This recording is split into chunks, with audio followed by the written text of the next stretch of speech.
आज क्रांतीसूर्य महात्मा ज्योतिबा फुले यांच्या पुण्यतिथीनिमित्त त्यांना अभिवादन करण्यासाठी समता परिषद, अकोला जिल्हा आणि माळी महासंघाचे पदाधिकारी नेहरू पार्क येथील महात्मा ज्योतिबा फुले आणि सावित्रीबाई फुले यांच्या पुतळ्याच्या ठिकाणी गेले. मात्र या ठिकाणी त्यांना पुतळ्यांच्या आजूबाजूला आणि परिसरामध्ये अतिशय मोठी अस्वच्छता आणि घाण आढळून आली, ज्यामुळे महापुरुषांच्या विचारांचा अपमान होत असल्याचे चित्र होते. जिल्हाध्यक्षांनी हाती घेतला झाडू. उदाहरणीय कृती. पुतळ्यांची ही दुरवस्था पाहून पदाधिकाऱ्यांनी तीव्र संताप व्यक्त केला.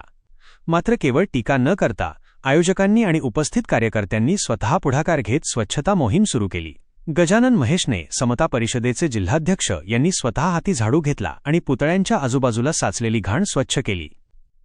उपस्थित महिला पदाधिकाऱ्यांनीही पुतळ्यांना पाणी लावून घासून स्वच्छ केले. स्वच्छतेचा संदेश देणाऱ्या महापुरुषांचे पुतळे घाणीत असल्याचे पाहून पदाधिकाऱ्यांनी प्रशासनाला थेट प्रश्न विचारला. जर पुतळ्यांची स्वच्छता राखता येत नसेल तर ते पुतळे बसवण्याचा उपयोग काय?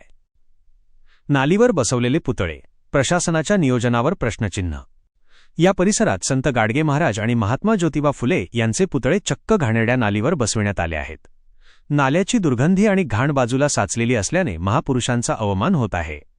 ज्या गाडगे महाराजांनी स्वच्छता हेच आपले मुख्य कार्य मानले, त्याच महापुरुषांचा पुतळा नाल्यावर बसवण्याची आणि त्याची दुरवस्था करण्याची ही घटना अकोला परिषदेचे जिल्हाध्यक्ष गजानन महेशने आणि माळी महासंघाच्या पदाधिकाऱ्यांनी पुतळ्यांची आणि परिसराची स्वच्छता केल्यानंतर सर्व पदाधिकारी व कार्यकर्त्यांनी क्रांतीसूर्य महात्मा ज्योतिबा फुले व सावित्रीबाई फुले यांच्या पुतळ्याला हार अर्पण करून आदरांजली वाहिली.